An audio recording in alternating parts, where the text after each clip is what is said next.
Baghdad اس کے اطراف میں بڑے بڑے اکابر علماء تھے، محدثین تھے، وہ ان کی اپنی محفلیں بھی ہوا کرتی تھی، لیکن ان کی محفلوں میں جو پہلے جاتا تھا اگر کہ ایک مرتبہ غوث پاک کی محفل میں آ گیا تو اب ان کی محفل چھوڑ کر یہیں پر آ جایا کرتا تھا اس کے اندر۔ اب ان کی محفلیں آہستہ آہستہ خالی ہونے لگی۔ اب چند علماء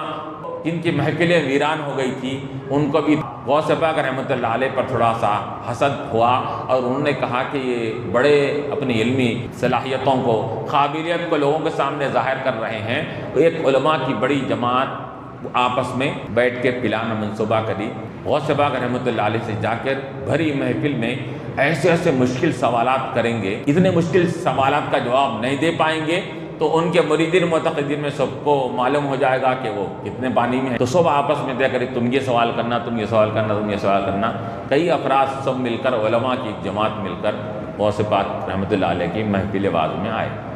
جیسا ہی آ کر بیٹھے حضور غوث پاک رحمۃ اللہ علیہ، ان کی آمد کے ساتھ ہی آپ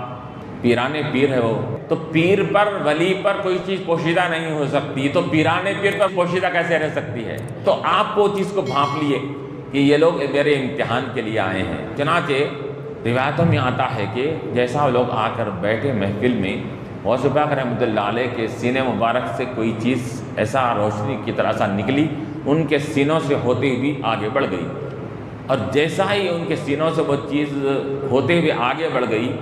وہ جتنے علماء بیٹھے ہوئے تھے وہ سب کے سب چیخنے چلانے لگے۔ لوگوں نے کہا کہ کیا معاملہ ہوا؟ تو کہا کہ جیسا ہی ہم آپ کی محفل میں بیٹھے تھے سوالات کرنے کے لیے، ارے جو سوالات سوچ کے آئے تھے وہ سوالات تو دور کی بات ہے، جتنا علم ہمارے سینے میں تھا پورا علم چلے گا ہمارے سینوں سے، پورا علم ختم ہو گیا ہمارا۔ اب چیخنے چلانے لگے، کئی سال محنت کرنے کے بعد یہ علم ہم کو حاصل ہوا تھا، رونے لگے، واویلا مچانے لگے۔ تو غوث پاک رحمۃ اللہ علیہ ہر ایک کے پاس قریب آئے، اس کو بلاتے گئے، اپنے سینے سے لگائے، سینے سے جیسا لگائے ان کا غائب ہونے والا علم پورا ان کے سینوں میں آ گیا اس کے اندر، اور سینے سے لگا کر ہر ایک کو سینے سے لگا کر کہا کہ بابا تمہارا یہ سوال تھا نا، یہ کرنے آئے تھے، اس کا جواب یہ ہے۔ دوسرے سے ملے، دوسرے سے کہا کہ تمہارا یہ سوال تھا، یہ اس کا یہ جواب ہے۔ تیسرے کہا تمہارا یہ سوال تھا، سب کے سوالات کے جوابات دے دیے۔ ان سبوں نے آپ کے پیروں پہ گر گئے، اعتراف کر لیا کہ واقعی آپ پیرانے پیر ہے، پیروں کے بھی پیر ہے اس کے اندر۔